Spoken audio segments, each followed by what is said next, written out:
These are the gates at the Royal Arsenal West, Plumstead Bridge end, and we'll pan the camera round.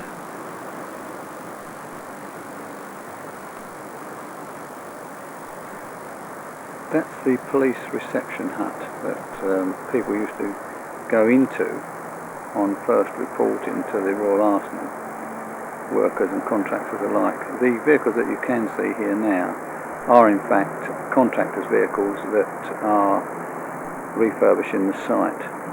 We're now looking at the Razra Club. This was the club for all employees of the Royal Arsenal, which had snooker and billiard tables and a bar and a very nice hall, also sports facilities.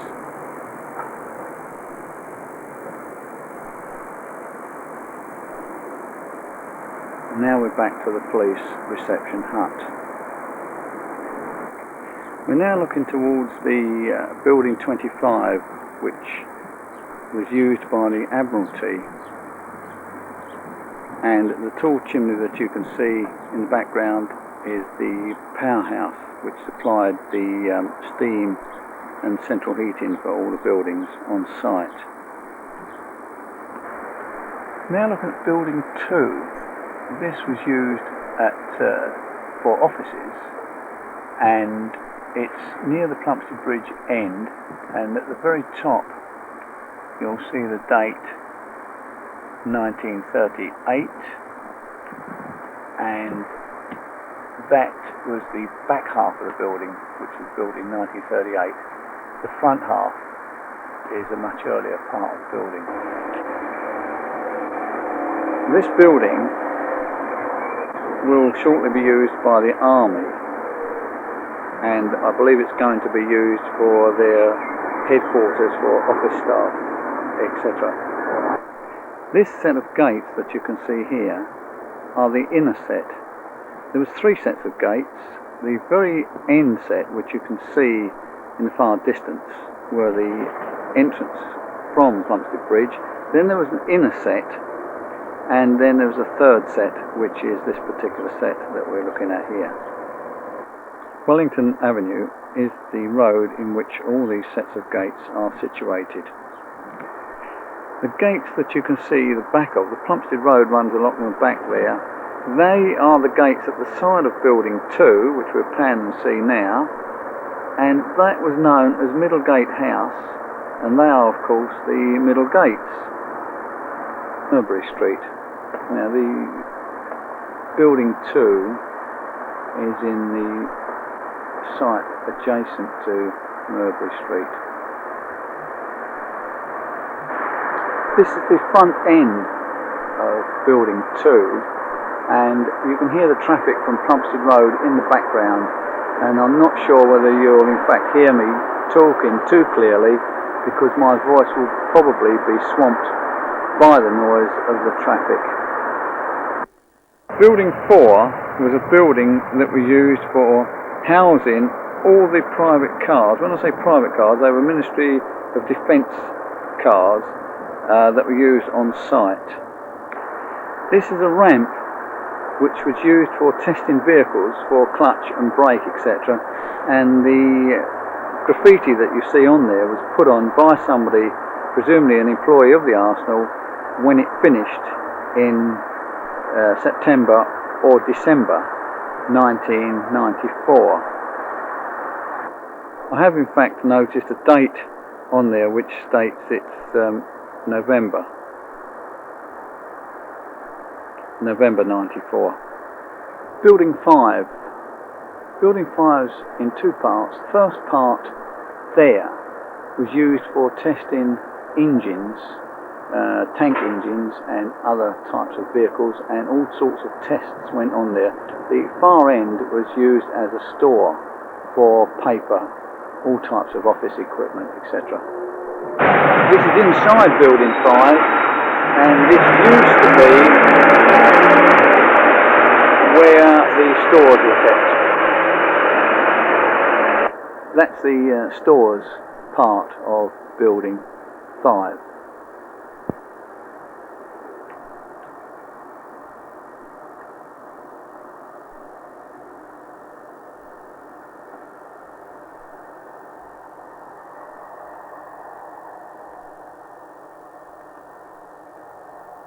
hope you were able to read the notice, because that referred to the Duke of Wellington, and that of course is his statue.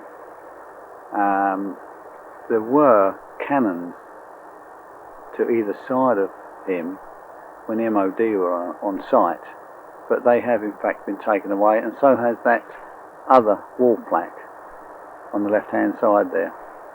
That is building 22, and that was the headquarters of the Ministry of Defence on site.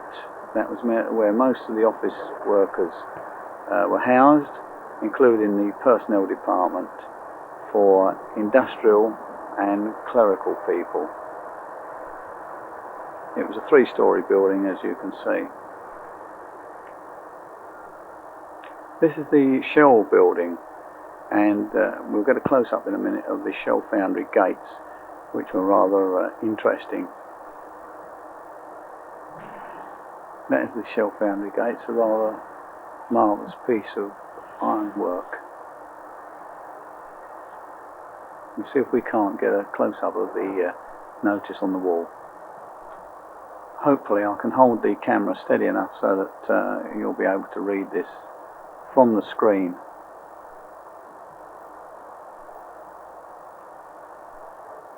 It was quite a hectic day when these, in May 1991, when they were recommissioned.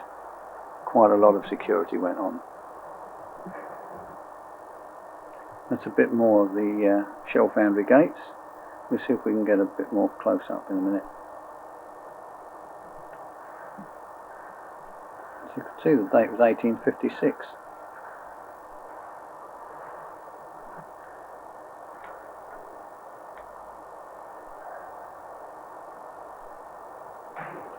This is a memorial to the men that fought in the 1418 war that were employees of the Royal Arsenal. The wall plaque, as you can see, is in fact on building 37, which was known as Wellington's Barracks. In fact, it was known as Wellington Barracks simply because Duke of Wellington had in fact an office somewhere within that building.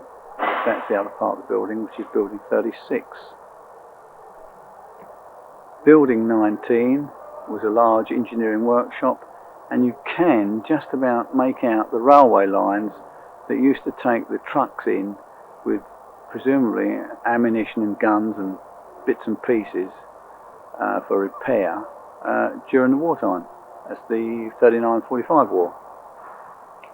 Building 20 was again an administration building for the procurement department, and next to that we have building 21, which housed the telephone exchange. The ramp that you can see is on the side of building 22, and it was in fact put there to enable a disabled worker to go into the building and work in her office in her wheelchair. The side entrance of building 22 and the office on the right hand side, the little windows there, was my office where I in fact used to reside. And the left hand one was for the head messenger. Courtyard of building 22. Used to see a lot of activity at one time. Now it seems to be completely deserted. Building 10 with rather a nice clock tower, which of course is the wrong time, and that hasn't worked to my knowledge for over a year. And building 10 was used by the APFS for stores, and that was something I believe to do with the Air Force. I'm not quite sure, but I think it was Air Force. Buildings 55 and 54 were the original gatehouses for entrance to the Royal Arsenal from the River Thames. This wall plaque is attached to the side of building 55. And of course you can read it for yourself, hopefully. Quite a historical little building.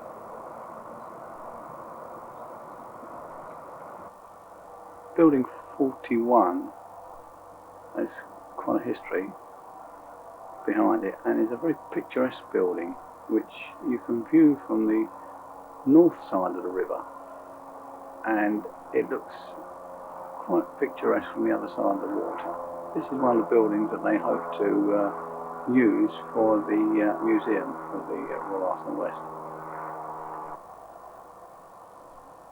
Building 45 is now one of the buildings from the British Library, and as you can see, it's having quite a restoration work done on it, somewhere in the region of £1 million, I believe. Now, this old railway lever is outside building 54, and it's part of the signal in changing over the points system from the railways that existed in the Royal Arsenal after the First World War, and in fact up to the end and beyond the Second World War.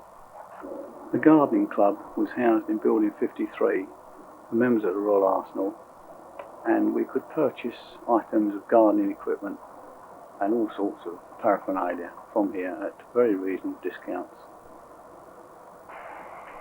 Right, river viewing platform. Now we'll climb up the top here and have a look along the river. We're on the top of the viewing platform looking towards the Thames Barrier, and it's interesting in as much that there's a bit of activity on the river this morning, which is a bit unusual.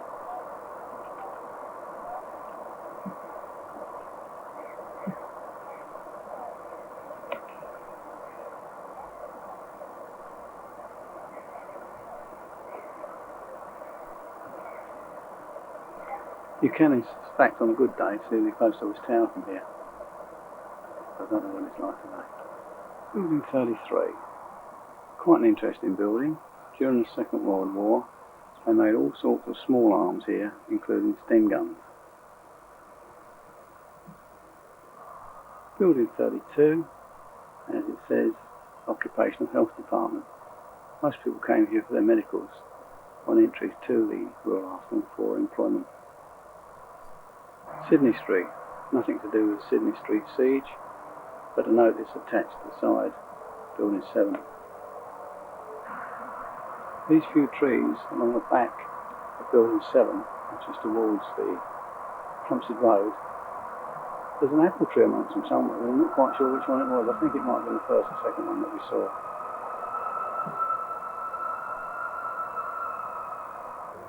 Building 9, quite a modern building in comparison to a lot of the others, and it housed all the photographic equipment, which was very modern and very up to date. It also has a great deal of video equipment.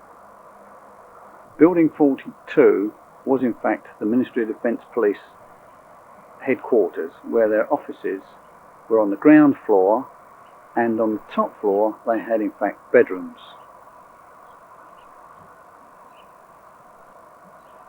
That vehicle is a Metropolitan Police vehicle. It has nothing to do with the Ministry of Defence, whatever. It just happens to be parked there. The ER2 badge is over the top of the entrance to building 42, the police building. This is one of the original Royal Laboratories, nearly 300 years old and in very poor condition.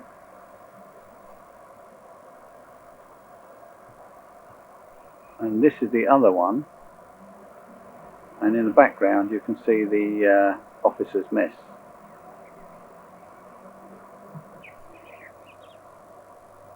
Now this plaque is on the side of one of the very old buildings, and as the camera is now mounted on a tripod you should be able to read it, and I'll leave it on the screen long enough hopefully that you can read it. If not, we'll use the pause control on the video.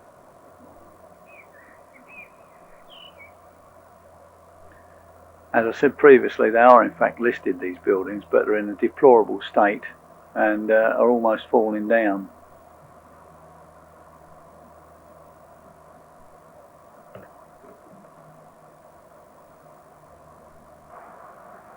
This is the famous Royal Brass Foundry, and again it's a listed building. As you can see, it is in extremely nice condition. This is a close-up of the front of the Royal Brass Foundry, and it looks like the date on that is 1747 or 1717.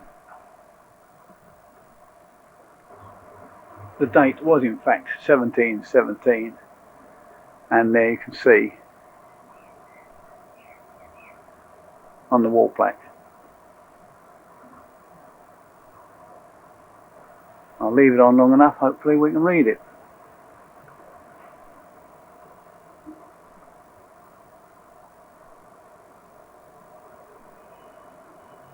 In the background you can hear traffic on the Plumstead Road. And there you can see that the building got the Civic Trust Award in 1979. We're now looking out from the Royal Arsenal onto the original Arsenal gates, which are now in Buryford Square, Woolwich, and they are in the process of being refurbished.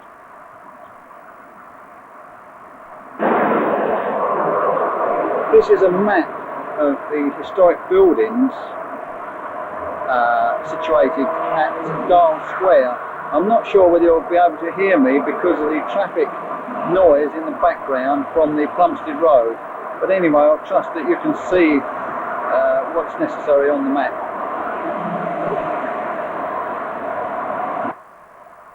Now if we pan around from the gates, we'll come right around to the main guardhouse. Now this is the main guardhouse. This is where the employees used to arrive on foot to come into Royal Arsenal West. This was in the latter days when the main gates that we saw just now in the square were closed, and this was the entrance that was used.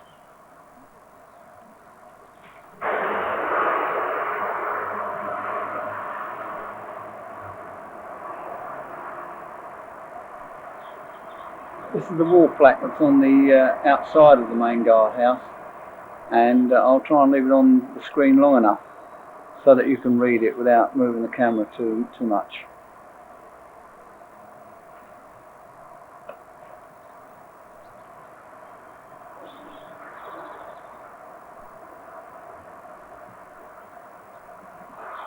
This is another notice that's on the wall of the guardhouse, but it's in a bronzy material and it's almost worn away, and I don't think you're going to be able to make much of it. It's very, very indistinct, unfortunately.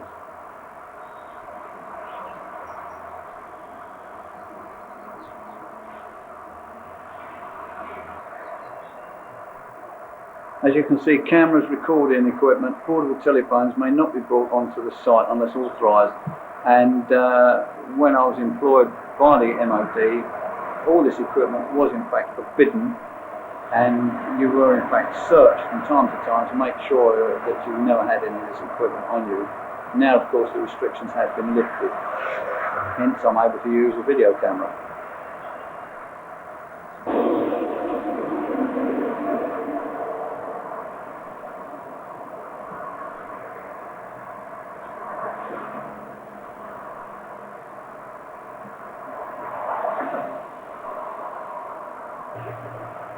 This plaque is on the wall of the house that we were just looking at in previous footage, and it is of course self-explanatory.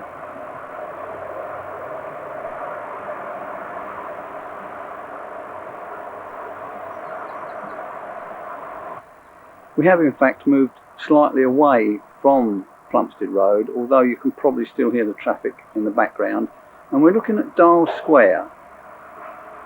And in a moment we'll go in a bit closer.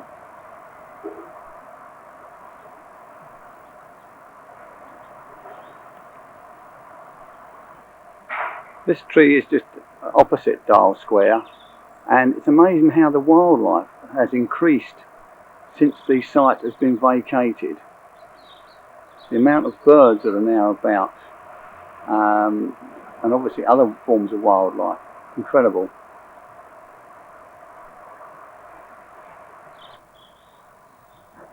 There we are, that is the famous dial in Dial Square.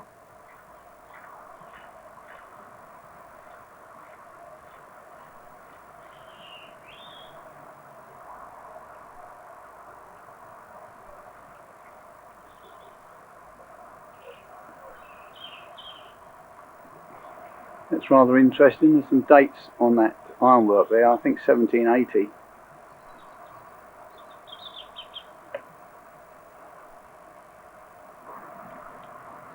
There we have it, a wall plaque on the side of Dial Square Arch, dated 1717, and as you can see, the Arsenal Football Club originated here. In the background you may be able to hear voices other than mine, and this is the location team for London Weekend Television filming an episode of London's Burning.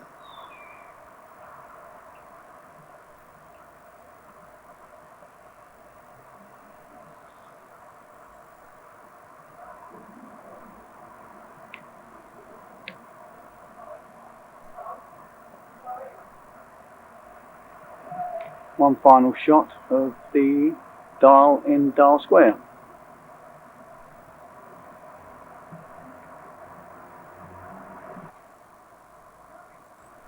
And there we have it, one final shot of the front of Dial Square.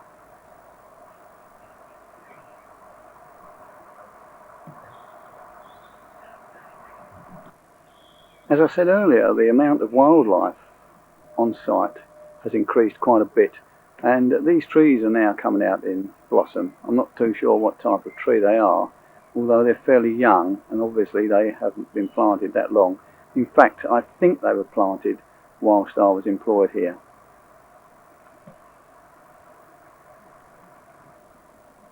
That is the officers' mess, and we shall shortly be making our way down to the officers' mess to film the wall plaques that's on there to give you a bit more information.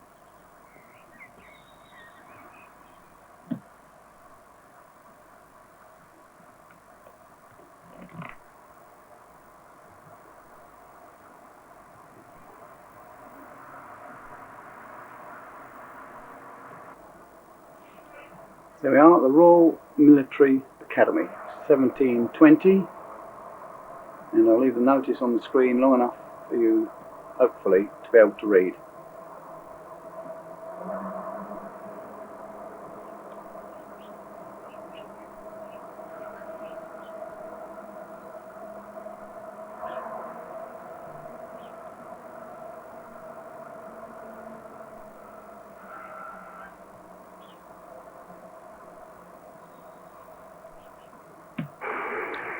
These are now the entrance gates to the Royal Arsenal West, which are situated at Warren Lane.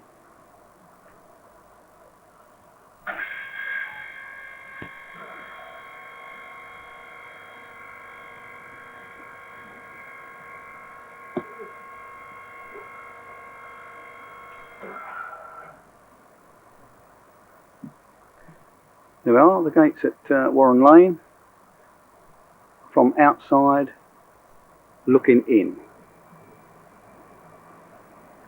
Now in constant use to let contractors and other people in and out of the site.